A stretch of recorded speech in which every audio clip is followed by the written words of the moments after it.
देखो कथा हूँ कौन कि पिपिली ब्लॉक रे वर्तमान पर्यंत कौन मंडी खोलानी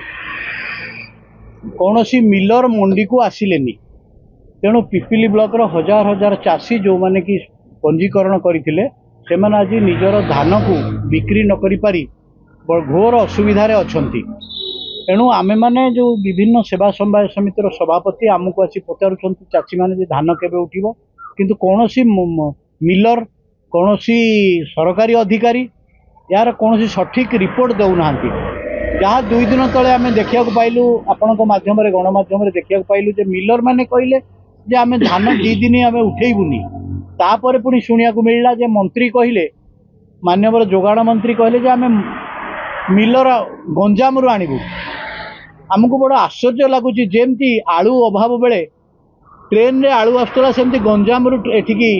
आसबे मिलर एठी धान किणवे ताफल चाषी मैंने घोर असुविधार अच्छा कौन समवाय समिति कौन धान उठुनी मिलर माने मंडी की जाऊना विषय प्रतिवाद करने आज सांबादिक सम्मेलन डकाई मंडी रे धान न उठिबारु चाषी माने बर्तमान वर्षा ऋतु आसीगला कौन मंडी रे सेमती व्यवस्था सेतेटा सुदृढ़ नहीं जे वर्षा रे केमती धान नेबे कि धान मंडी की नेबे कि मंडी की न नेबे कि बाहर बिकिबे कौन करेंगे चाषी मैंने बर्तमान द्वंद्व अच्छा से मैंने बड़ असुविधार अच्छा मंडी की कौन मिलर आसुनी धान किणा जाऊनी एपटे टोकन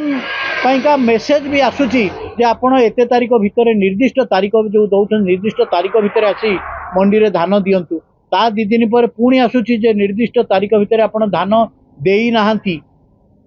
एम सब प्रकार विभ्रांतिकर मेसेज आसूची जहाँ फल चाषी मैंने द्वंद्व अच्छा कौन धान भी मंडी रे उठुनी किंतु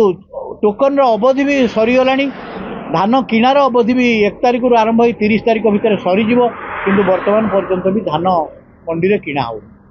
माने विशेषकर असुविधार पड़ू आसी सेवा समवाय समिति पाखे बसुंच आमको बेले बेले कहते जे आम धान आनी रखीदेवु रास्ता रोक करूँ धारणा देवु